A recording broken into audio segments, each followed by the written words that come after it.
phantoms of the evening sky. To whom do these celestial steeds belong? When you will appear to us like gods on high, what brings you here to mystify? Hi, and welcome to what promises to be a very different and very fun Valentine UFO show in 1160. Both of our guests today, Kevin Gage and Chad Meeks, have come together to produce Giant Rock, an epic UFO thriller based on true events and centered on the Giant Rock and one of the best known of the 50s contactees, George Van-Tassel. We're going to be speaking to Chad Meeks first. Hi, Chad, you there? I am here, Kate. Okay. Well, welcome to the show. I read your bio, if you don't mind me quoting it, because it's really fascinating. You were raised in the California desert in the shadow of Giant Rock, and your famous E.T. contactee uncle, George Van-Tassel. You have had alien abduction experiences, and that's led to a passion for UFOs, the occult, and metaphysical studies continued down to the present day. In addition to that, and I'm afraid we don't have time for it all, you've had a very interesting life. So I'm happy to have you on the show. Thanks for being here. Oh, thank you for having me. So a lot of people are not familiar with the Giant Rock. I was wondering if you could just fill us in on what it is a little bit. Well, the Giant Rock is about a 10-story freestanding boulder that's located approximately 40 miles from Palm Springs, California, north. It would be northeast. I guess there's a marine base out there at 29 Palms, and there's a small town called Yucca Valley, just trying to get a logistical thing, but that's where it's at. And the Giant Rock is where my, of course, George Van-Tassel had came out there in 1947, and my family was out there, aunts, uncles, and cousins, and we were all out there living with and near him. So that's what it is. But what it is on the inside, a gentleman named Frank Kreitzer, who was a German immigrant, originally came out there and carved the inside of the rock out. And my uncle had stayed in contact with him, I think, since the early 30s and was going back and forth out there. And then subsequently, Mr. Kreitzer died. Well, actually was murdered out there, but that's a huge part of the story. So in 47, my uncle George Van-Tassel, after working with used aircraft, McConnell Douglas, and what have you, took the family out there in 1947 and lived inside of this Giant Rock. So there's a snapshot as far as what Giant Rock is. Yeah, well, it's located in a vortex, which is, I think the Indians, the native Indians in that area, had a great deal of respect for that location and that rock. That was part of their lore. It was, and they actually gathered for, the history of it goes hundreds of years back. The indigenous Native Americans in the area would go there, and it was a place where the various initially at one time period the chiefs would meet, and actually the little Indians weren't even allowed to get near it. It was so powerful and so deemed so reverent of a place, and they worshipped. Under the rock, and they prayed, and they did all kinds of very, very interesting things out there. And I think that's also what interested your uncle in it. He was meditating there, and he felt that he had channeled some sources, and actually came in contact with extraterrestrials. That's correct. He had many and multiple various. In fact, I was talking to one of our associates, and she was doing some research, and the name channel is attributed to my uncle George, because we was trying to explain what he was doing and how he contacted the aliens, and so the best he could come up to, he says, I have a clear channel with them, and so that's where the name originated. Huh. So yeah, but he literally did. He had channeling sessions, of which I have actually most of the recordings. He had the insight to record some of these with the various alien entities, and the fascinating part, this is going on from the 50s on up, but the fascinating part about it is that the people that I talked to since, and what have you, that were actually present in there, because he would have 10 to 12 people inside the rock, and they would all hold hands, and they would, first pray, and then George would stand in the middle, and he would actually illuminate and start talking in 3 or 4 different dialects and completely different voices, and so it was really a sight to behold. Well, it is interesting because Frank Kreitzer had set up something of a radio station, a receiver as opposed to a transmitter, and the rock itself has that piezoelectric ability.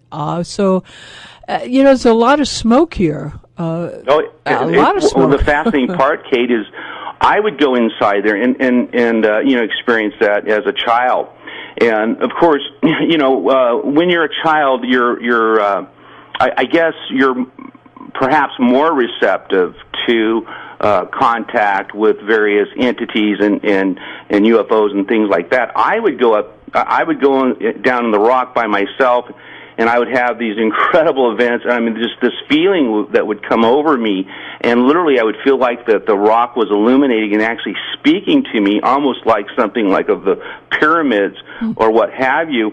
And so I got to the point where I couldn't go down there myself. And I remember one time I wanted to go down there because it was a delightful place out in the desert. If it was really hot, it would be a nice, cool place to be. And cool as in temperature cool. And there was a piano down there, and I didn't have a piano, and I could bang on the piano and all that stuff. Well, I looked up, and all my friends had, my cousins and what have you, had left, and they had left me down there alone. And the same thing happened. I got this real weird feeling. So as my experience was, I stopped going down there because, especially by myself, I wouldn't go down there because of the energy. Well, the energy brings up another point. George Van-Tassel sometimes was looked upon as sort of a eccentric character and really hadn't accomplished much. But in actuality, he was a very accomplished pilot. He worked for Douglas Aircraft. And as such, came in contact with Howard Hughes. Howard Hughes visited him. George Van-Tassel had created a small airport with a cafe, which I guess sort of kept the family going.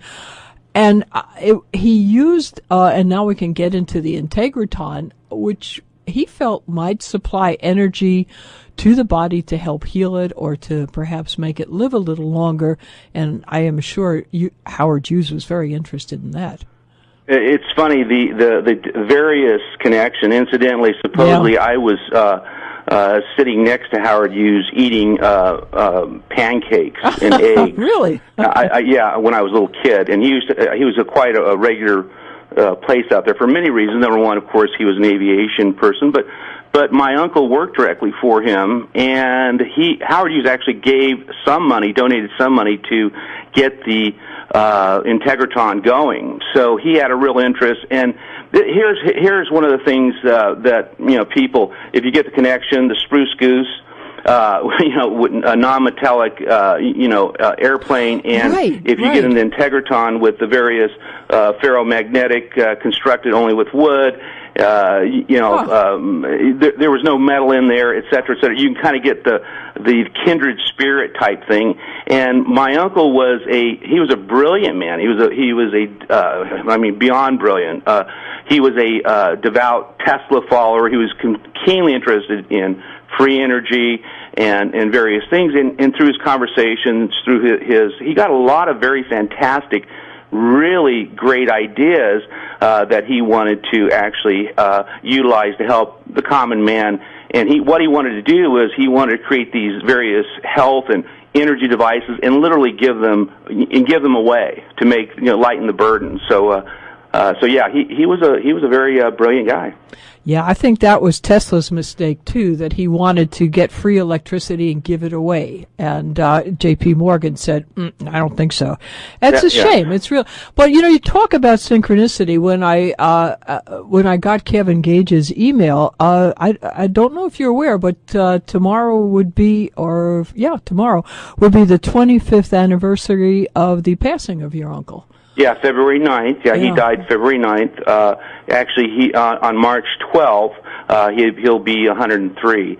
And he died way, way, way too early under extraordinarily mysterious. I mean, we we do not understand what he was doing in that motel room in Santa Ana, and where he in fact died. We have no idea why he was there. It was so out of bounds as far as what he would normally do, and we don't know. And then consequently, a lot of his research papers, upon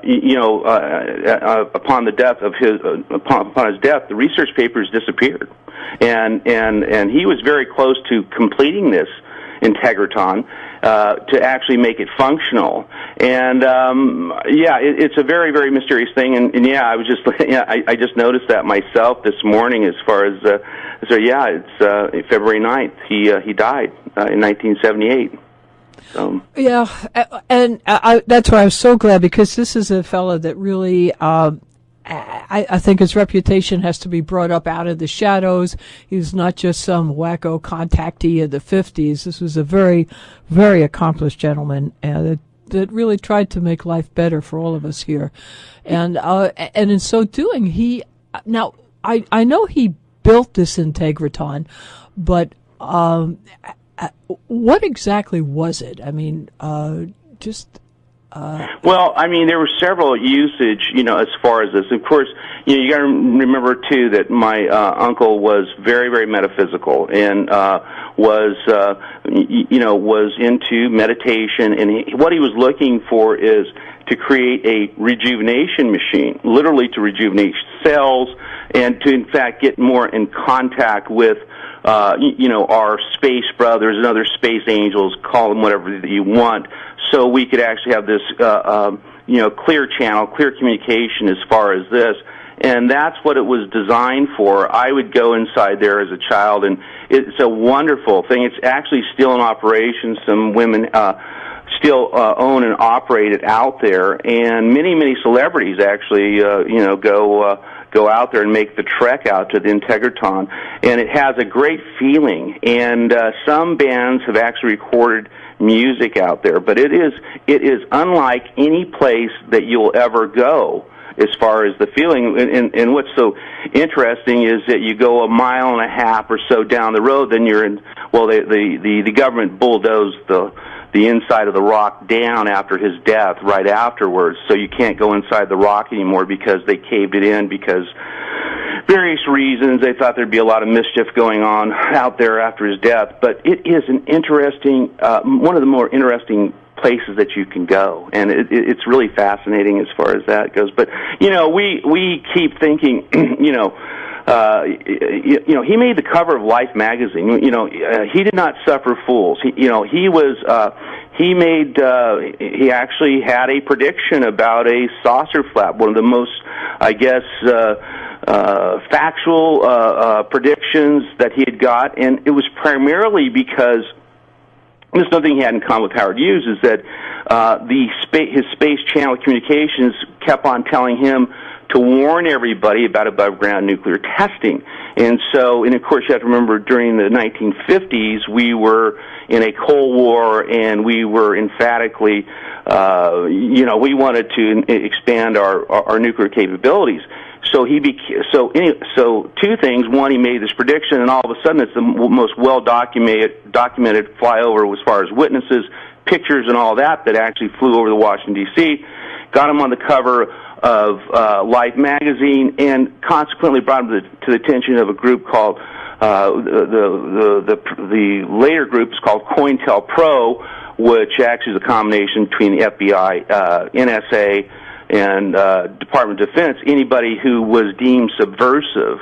So they deemed him as a subversive. They put him on America's most dangerous list. With good company. Good company. Einstein, Dr. King, several people that they did not like their method or their popularity because... and what COINTELPRO did... and they did it in very strange ways. Their big thing was discrediting and creating false stories and various things like that.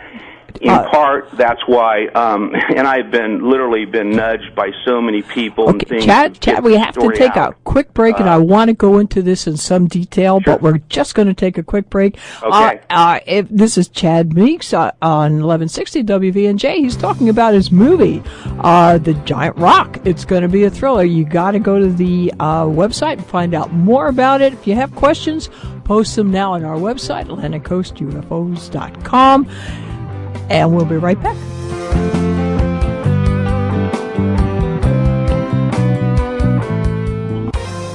Hi, welcome back to the Kate Valentine UFO Show. Speaking with Chad Meek. He is producing a movie, Giant Rock. It's an epic UFO thriller. You can find out more about it by going to the website, giantrockthemovie.com. So, Chad, just before the break, you were telling about how the government got very interested in your uncle, George Van-Tassel, largely because I think of his work with the Integratron. Yes, well, and the other thing, too, was... we can back up a little bit. This group was actually started during FDR and Truman administrations. They were literally very concerned, and through the Freedom of Information Act, we actually know Churchill's brought into this thing too. And FDR and Churchill were so worried about people coming in contact with UFOs, and it was primarily because their concern was that they would not, if they understood or knew about extraterrestrials, that they would not attend church and not pay their taxes, and really not get into the various materialistic, way of life that they wanted to do for their respective, economies. So that was a huge issue. So anybody that claimed that they had a encounter immediately was brought up on the radar, and then the whole motion and the whole thing was literally focused on them to figure out how they could in fact shut them up.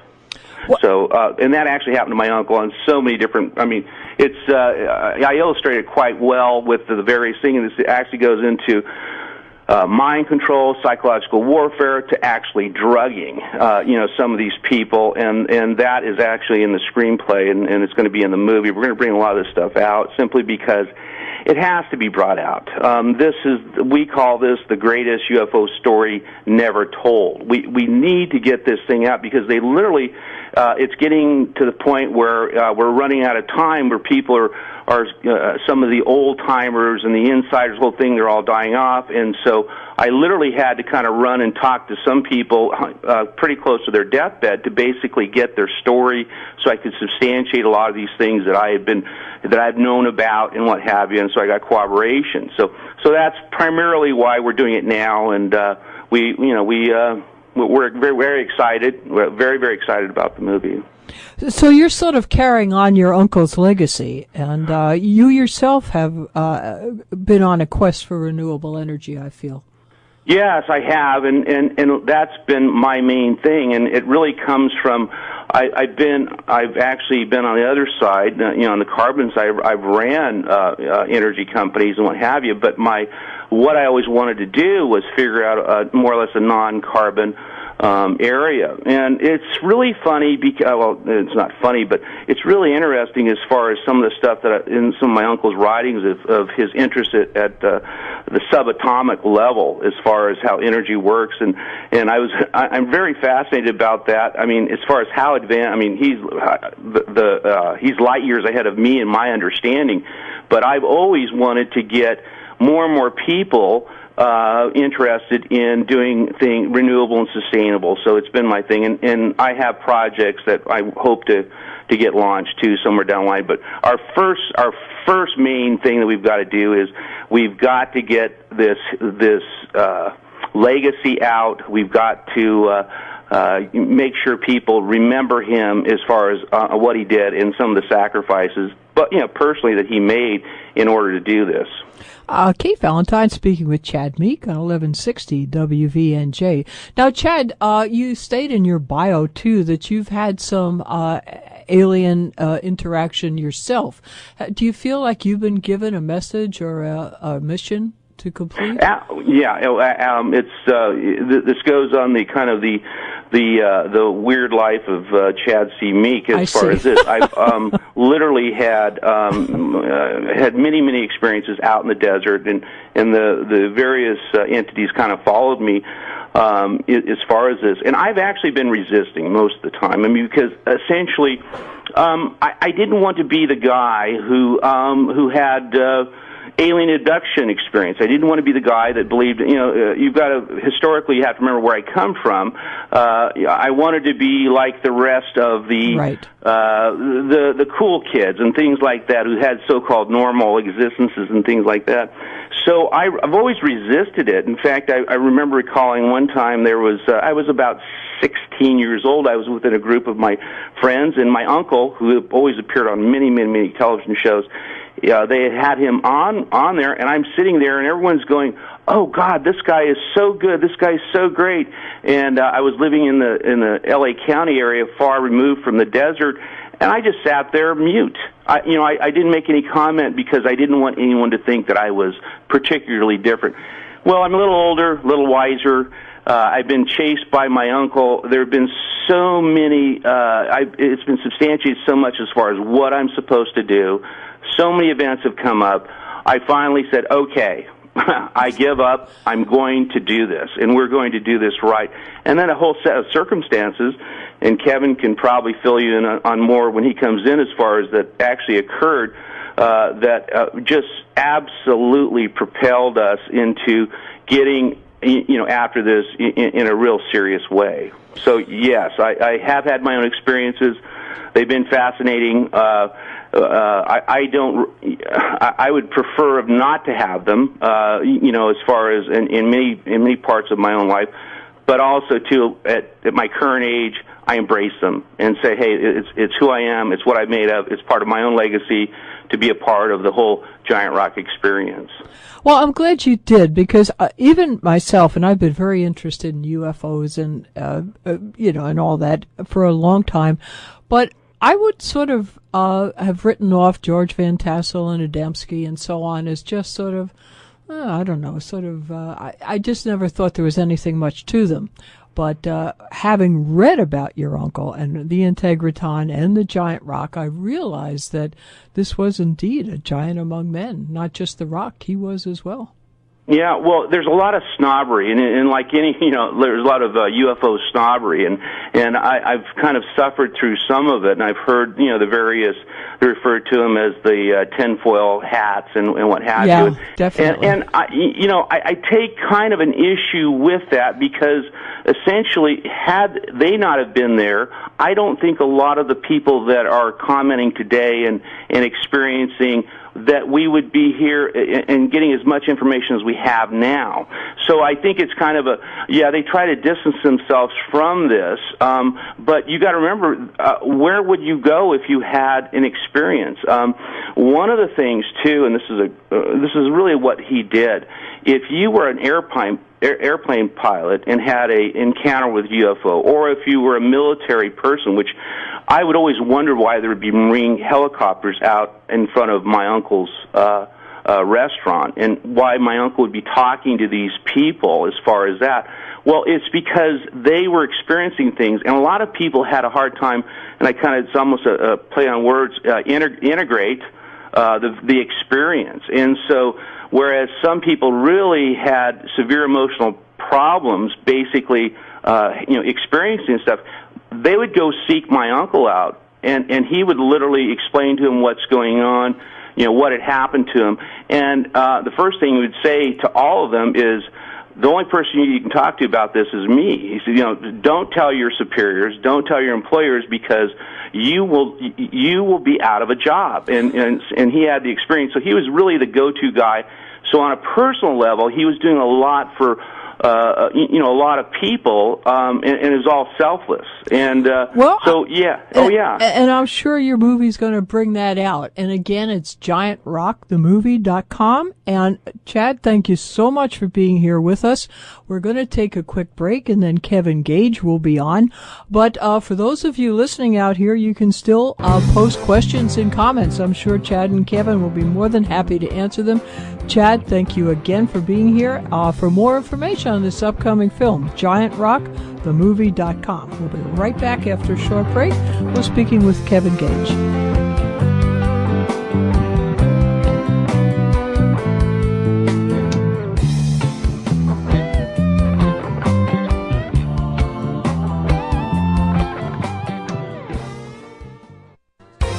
Hi, and welcome back to the Kate Valentine UFO Show at 1160 WVNJ.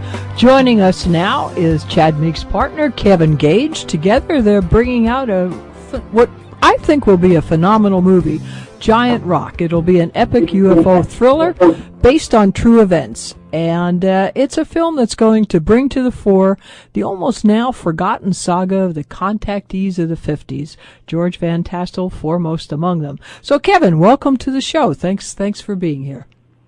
Thank you, Kate. Nice to be here. Yeah, now I understand why Chad got so engaged with this movie and with this whole story. How did you come to become involved with it?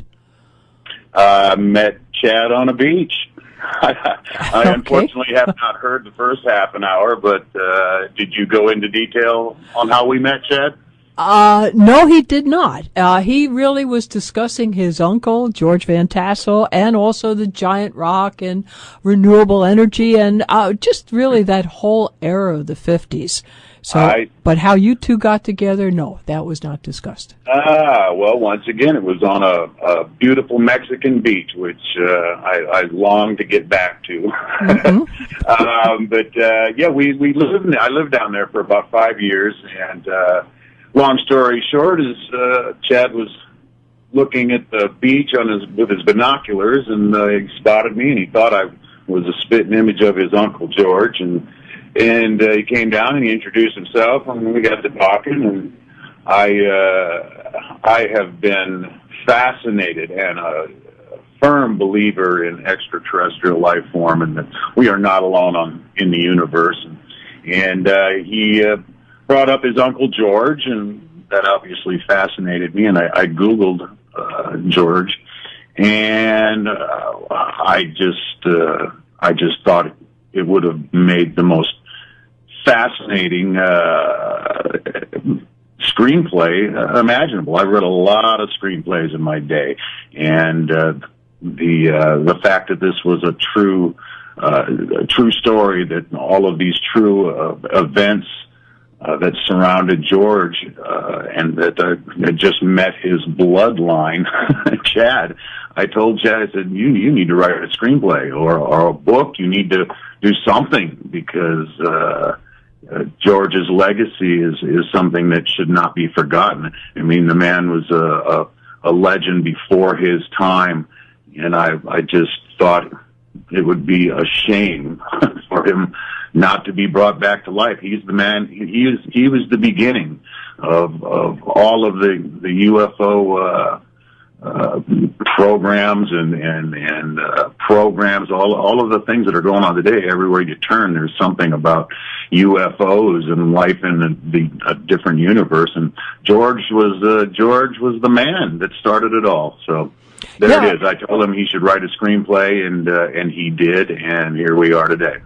Well, I think I was somewhat remiss in your introduction too. You yourself are quite an accomplished actor, and have multiple credits on your resume. So that was really good that you're taking on this movie. It's sometimes, the UFO field is somewhat stifled by the giggle factor, and a lot of people do not want to become associated with it in a serious fashion.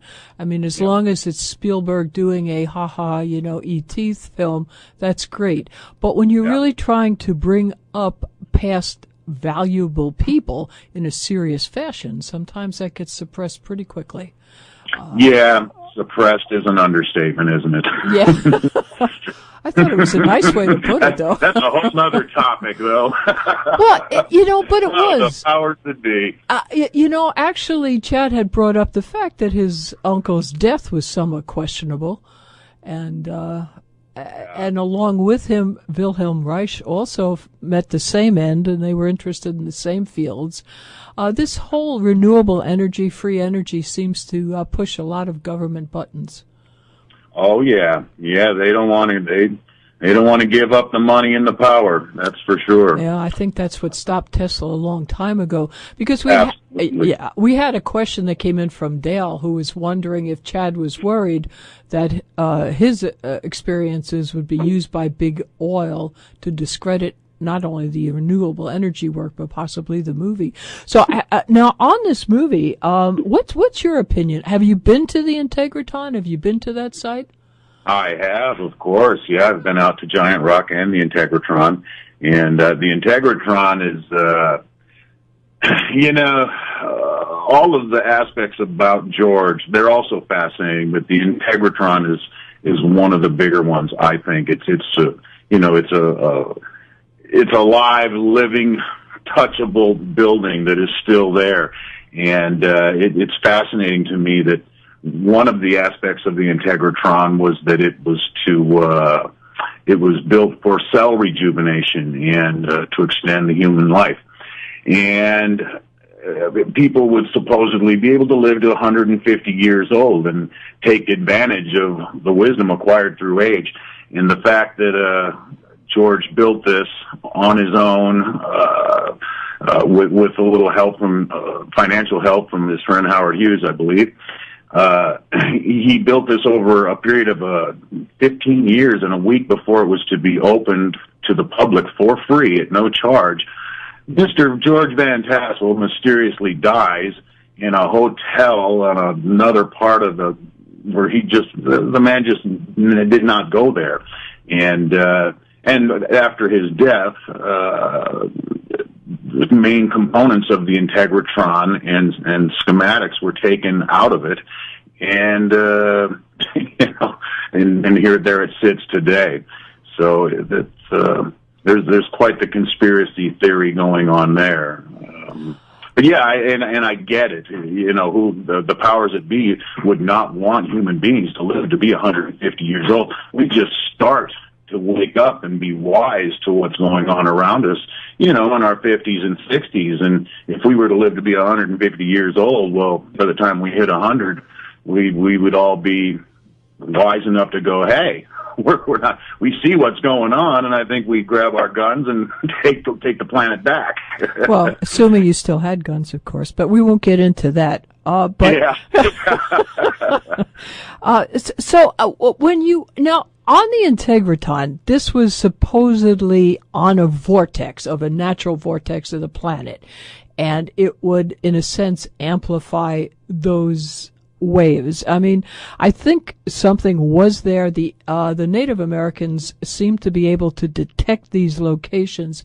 They're on several areas in North America, and what George Van-Tassel said was this giant rock, which is like almost a pure form of granite, with the piezoelectric ability of that rock sort of magnified the ability of the vortex, which was then further magnified by the Integratron. But I think that copper coil would have been necessary to have completed it. And so it's a shame that they took this thing down.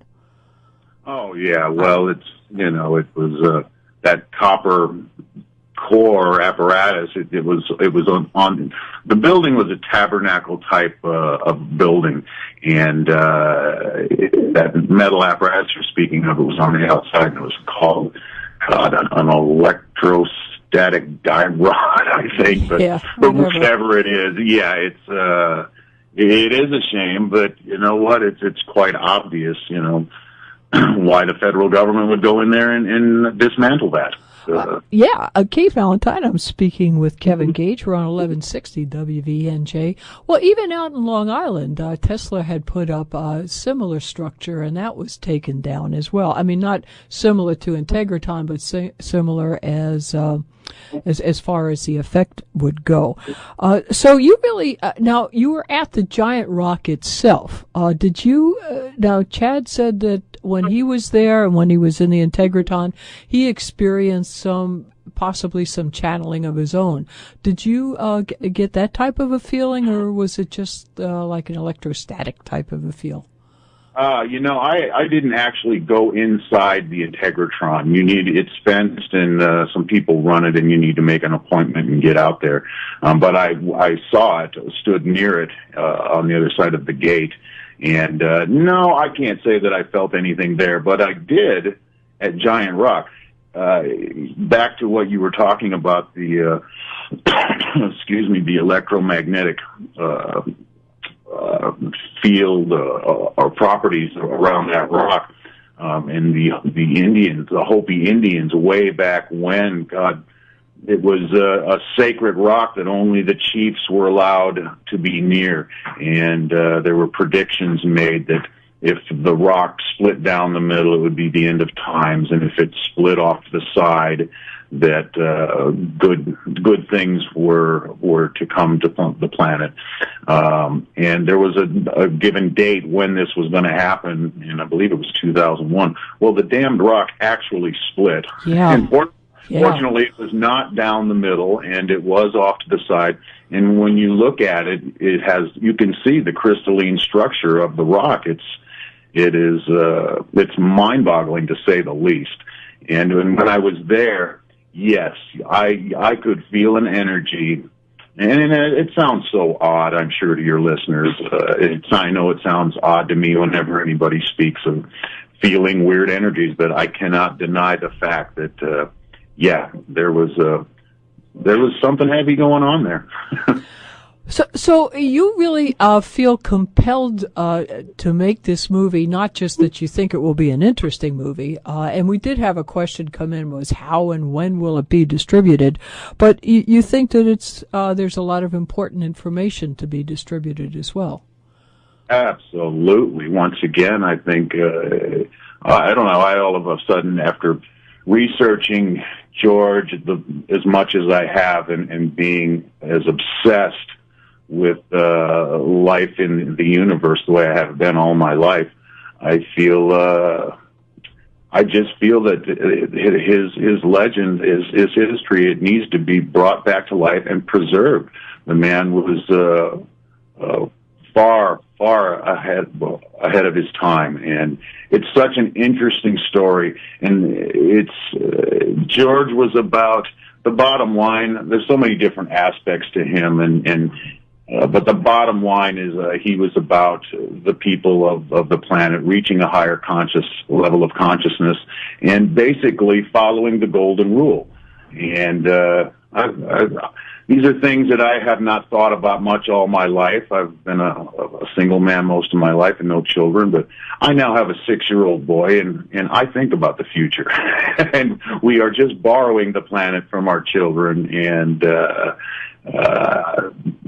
George's messages from the stars above need to be brought back to life, and his history and legacy needs to be preserved.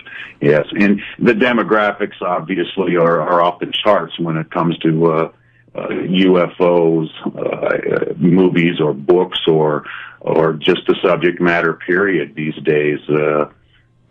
Yeah, it's gotten to be a really almost a universal interest at this time, and not discouraged the way it used to be. We're going to have to take a quick break. Kate Valentine here. I'm speaking with Kevin Gage. We're talking about a movie that will be coming up, Giant Rock. It's going to be an epic UFO thriller, and it's based on true events. And it will be a film that will bring to the fore the almost now forgotten saga of the contactees of the 50s, George Van-Tassel being the foremost of them.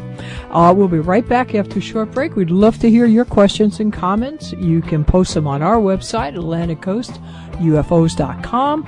After the show, you can find out a lot more information about the movie. Go to GiantRockTheMovie.com. We'll be right back. Hi, welcome back to the Kate Valentine UFO Show on 1160 WVNJ. We're speaking to Kevin Gage. He has partnered with Chad Meeks to produce this very fascinating film, Giant Rock. I'll tell you, over the break, Kevin, we had a question that came in from Dale. How and when will the movie be distributed? And how does this go? And how do you make a movie like this? I have absolutely no experience, and I know it's not bringing out your father's camera and just letting it go. How do you go about this? Well, it's a good question. If I was asked that question 20 years ago, I could probably be much more clear. It's a new age of filmmaking, that is for sure. And we're sailing uncharted waters. Basically, if you have financing, it's a straight up answer. You go through a pre-production process, getting all the departments together, and then you actually shoot the film. When it's over, you go through the post-production process, which is the editing and sound, and then it is distributed into the movie theaters. But these days, people are tight with their money, and we're steering away from the studios who they are their own government type entity themselves. They will take the property and take complete creative control, and that is something that is just not an option for us. The film is about George and his legacy, and we don't want it turned into anything other than that. And Hollywood tends to take dramatic license and just make things completely entertaining, which this will be, but it also needs to be based on the truth of the events in George's life. I don't know if that answers the entire question. The distribution end of it, when the film is done, or even before it's done, there's many different distributors and avenues of distributing a film. And they're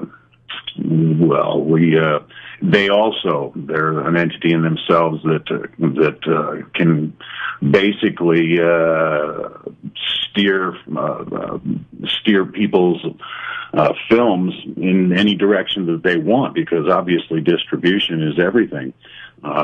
So it is our hopes, and what we are doing is to create a fan base through our website, which we have been doing for a few months now. And when you have a website that has a massive amount of subscribers and support, that gives us a lot of leverage with distribution people. When you sit at the table, it's almost like we want them to come to us.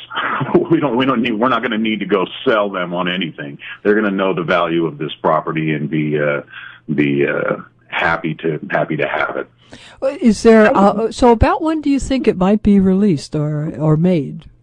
That's a good question also. Okay. Hopefully right soon. This second, we are in the process of attaining financing, and we're about to shoot a teaser, our first trailer, the first scene of the movie. And I can't honestly answer that question because sure. Yeah, it could be next summer, it could be in 3 summers. I personally believe it will be much sooner than later. We're getting a lot of interest, and we've actually turned down some offers from people that have, wanted to take complete creative control. And the more we work on it, and the more the word gets out, the closer we're getting. Well, you mentioned before the break, too, that there seems to be an increased interest in the general public, probably due to the Internet, too, in UFOs and space in general. I mean, now they've discovered a gazillion more exoplanets. You have the extremophiles on this planet. And it seems that life just is everywhere, and whether or not there's a lot of technologically competent species everywhere, I don't know. But I think to the general public, saying that there's life elsewhere other than this planet is not such a foreign thought anymore, and that'll open up, I think, a real interest in what you're trying to do. Absolutely. The internet is flooded with information that I was watching this thing last night on a YouTube video that, as far as I'm concerned, it's absolute proof of life in the universe. And the Ancient Alien series is another one. You watch those shows and see the evidence. It's just so obvious to me that there has been higher powers that have been down here on the planet. And call me crazy, but I believe that we are them. we have been genetically altered, and that's just my own personal hunch. But yeah, as far as people being interested in UFOs and believing in this day and age, it is, over the last 20 years, 15 years, you started seeing shows about UFOs, once, couple times a year. And then it was, 4 or 5 times a year. Then 10 years ago, it was, once a month. In the last 5 years, it's 2 and 3 times a week. And now, literally, I think every day of the week, you can find something on direct TV regarding UFOs and paranormal subject matters. So I think that we are slowly being educated because I believe the powers that be and the technology that we have has come from the stars above, and maybe it started with the UFO, with the Roswell incident and that technology. But yeah, I think we are slowly being programmed to accept the fact that this is real, and when the day comes that they return, we aren't all going to freak out. And I'm not so sure we ever would have, really, but maybe, I don't know. But you're right. At this point, I don't think anyone's going to really go crazy. There's a lot. Either I think we'd have stopped going to work and paying our taxes. That's what I think, which is why that would be a bad thing. That would be a bad thing, yeah. Well, never mind. But that was the old Steve Martin joke. But there's a lot of talk in UFO circles that Spielberg was actually a government agent and created a lot of his work, such as E.T., to sort of introduce these whole thoughts of there being alien visitations on this planet in not such a bad way. Would not surprise me one bit. George Van-Tassel was a technical advisor on, the Spielberg project. It wasn't E.T. What was the other one? With Richard Dreyfuss. Contact of the Third or Fourth Kind. That was the one with the Close Encounters. Yeah, such a great film. Why can't we remember that? I think George was a technical advisor for Mr. Spielberg. Was he really? Wow. It was either that or E.T. I forget which one, but yes, that's a fact. Whoa. Well, I sometimes think of him as being in the 50s and not having been active into the late 70s. You think of him as almost an historic figure and not a more recent one. Yeah, and it must have been E.T. because George died in the late 70s, and I guess I could be mistaken, but I know that he was a technical advisor for Mr. Spielberg on one of those projects. Wow.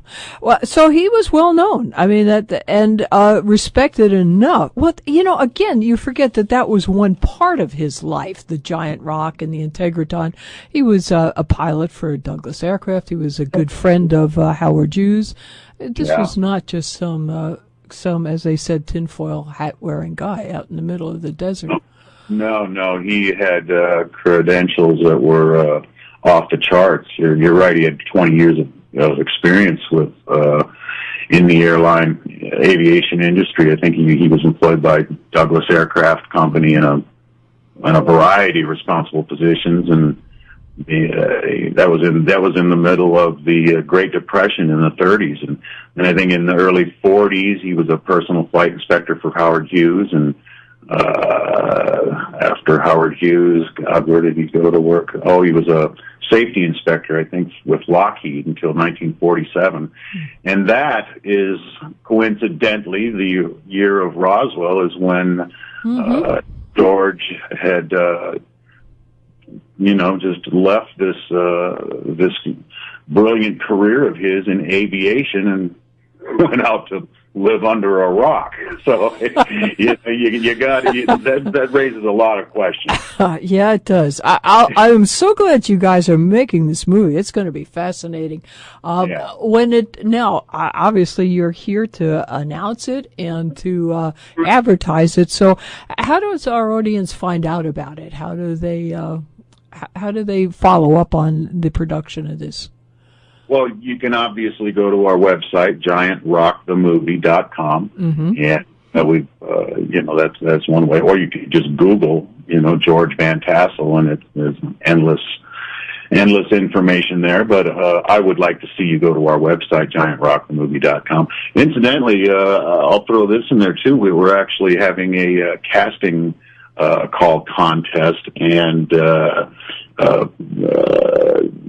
for smaller roles. We've got some, like 10, 12 smaller roles, like a sheriff and a daughter, a couple daughters, a couple of teenagers, there's a church woman, I believe, and a couple of small child. There's even a part for a 2 to 4 year old child. You can go to our website, giantrockthemovie.com. Okay. Well, that unfortunately that music sort of signals the end of the show, but casting call. Okay. Chad, Kevin, thank you both so much. It was a great show. Really, best of luck with your movie. I can hardly wait till it comes out. And thanks, as always, to both Bill and Dave. Actually, Dave, I think, would be great for the sheriff. Don't you, Bill? Yeah, absolutely. Thank you for listening, for all your comments. They're most appreciated. If you missed any of this show, you can always hear it again on YouTube or on our Still Free podcast. We'll see you next Friday at 1. And until then, remember, keep your eye on the sky. Bye.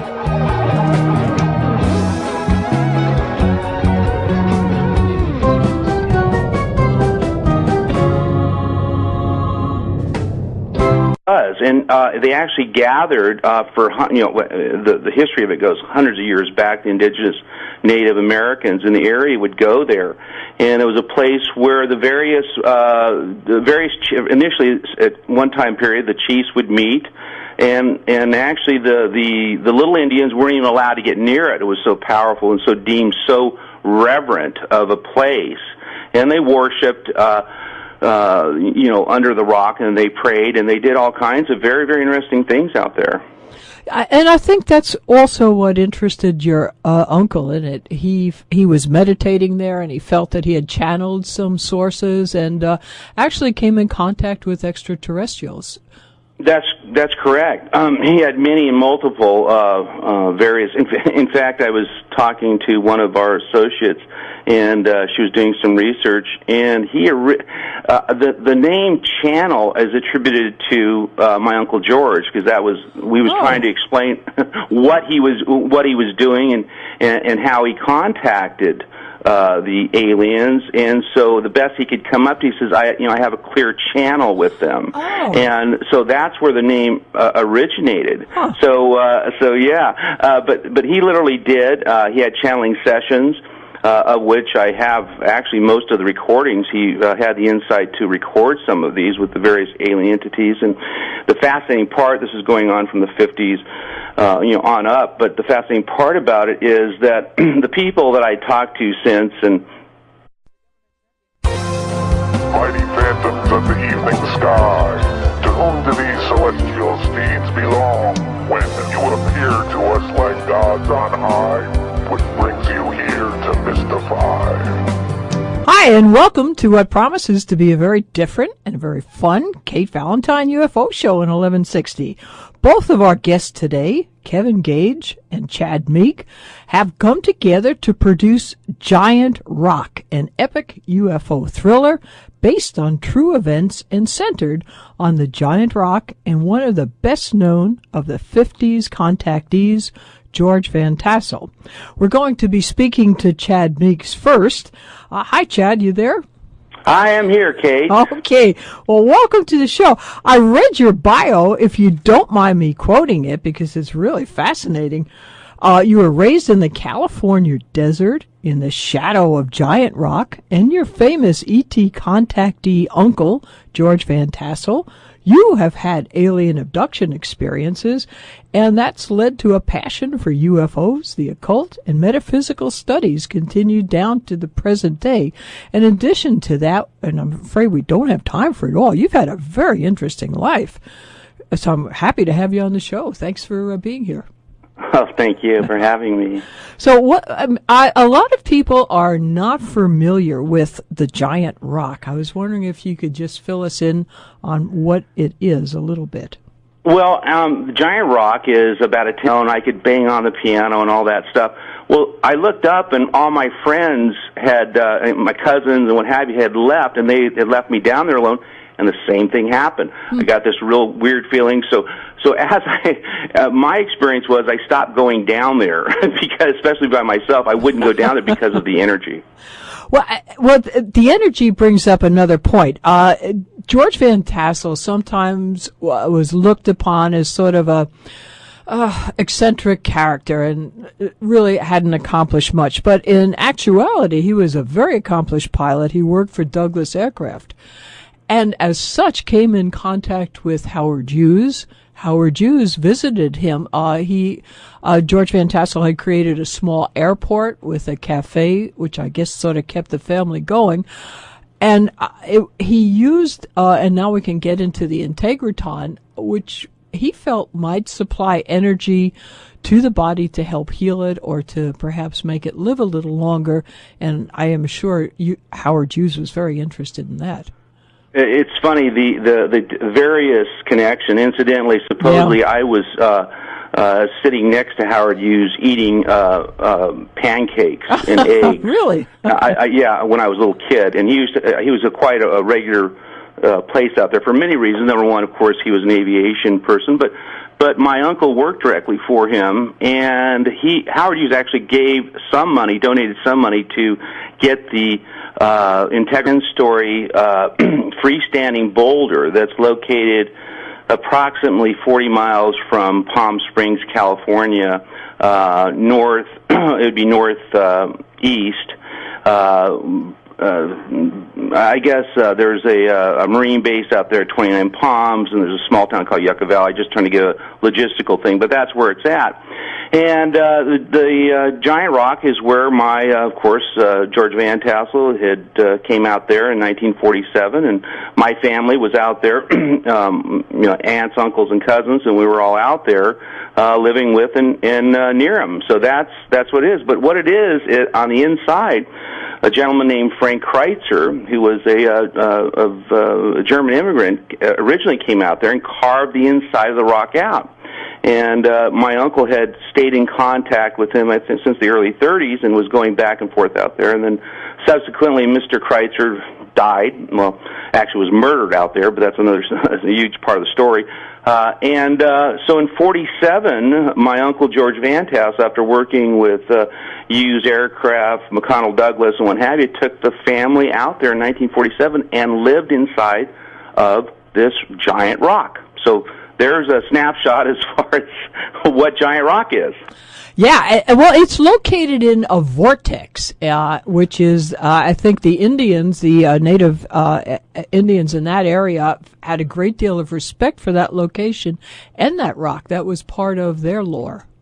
It was, what have you, is that were actually present in there, because he would have 10 to 12 people inside the rock, and they would all hold hands, and they would, first pray, and then George would stand in the middle, and he would actually illuminate and start talking in 3 or 4 different dialects and completely different voices, and so it was really a sight to behold. Well, it is interesting because Frank Kreitzer had set up something of a radio station, a receiver as opposed to a transmitter, and the rock itself has that piezoelectric ability. So, there's a lot of smoke here. A lot of smoke. Well, the fascinating part, Kate, is I would go inside there and experience that as a child. And of course, when you're a child, I guess you're perhaps more receptive to contact with various entities and UFOs and things like that. I would go down in the rock by myself, and I would have these incredible events. I mean, just this feeling that would come over me, and literally I would feel like that the rock was illuminating and actually speaking to me, almost like something like of the pyramids or what have you. And so I got to the point where I couldn't go down there myself. And I remember one time I wanted to go down there because it was a delightful place out in the desert. If it was really hot, it would be a nice, cool place to be. And cool as in temperature cool. And there was a piano down there, and I didn't have a piano.